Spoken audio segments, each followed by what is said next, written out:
Meg. I'm the Director of Herd Management with the Corolla Horse Fund, and I'm here with Carlos and Maria.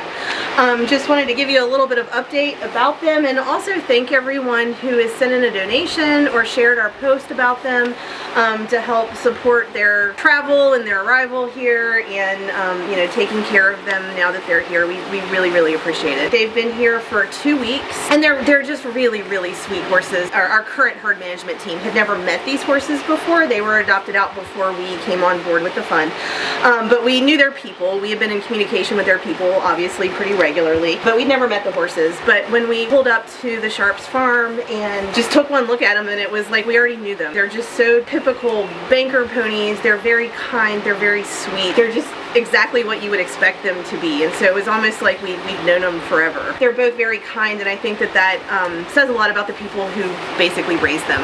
The Sharps are some of the nicest people that I personally have ever met in my life, and so it would make sense that they raise two horses that are also very kind and sweet and lovely to be around. Carlos is the younger one. He is 13, and he was orphaned when he was about 3 weeks old and removed from the beach and bottle raised, but then Maria kind of became his surrogate mother, I guess. He didn't nurse from her, but she took care of him. And then she is 20 this year, around 20 years old this year, so she's a little bit older. And she had a 6-month-old filly with her when she was removed from the wild, and that mare was adopted out to another family, and she's doing well. Carlos is, again, he's younger. He's not saddle trained, but we think that he would probably be a good candidate for that. And we also think he'd probably do really good at outreach and being an ambassador horse, because he's very friendly and very kind. He's pretty playful and curious. One of the most notable things about Carlos is that he's an escape artist, and so he can undo latches. Like if a gate is latched, he can get it undone.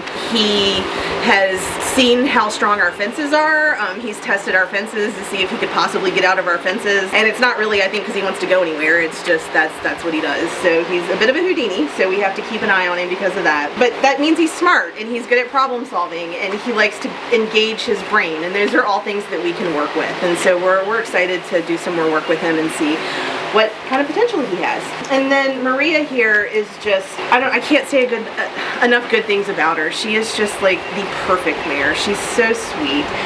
She's really good with kids. She gives kisses, so you walk up to her and she puts her nose in your face. Nothing rattles her. We've already put some kids up on her bareback to do some pony rides, and she took great care of them.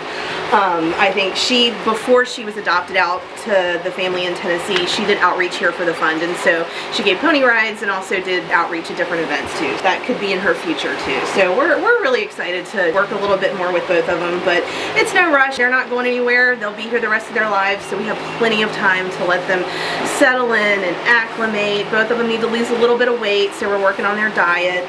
This is a very special treat for them today, that they're getting loose hay, so that they will stand here while I talk about them. They're in a smaller paddock by themselves right now, and they'll probably stay here you know, for another week or two maybe, and then we might talk about maybe putting them with some of the other horses and see how they get along with them. So we'll just see. They've never been separated in Carlos's life, and so he is very attached to her. If we do ever split them up and have them live in separate places, we're going to have to make sure that Carlos has lots of good friends that he knows very well before that happens. So there's no rush for that. We just want him to feel happy and safe and stable here, and so far, so good.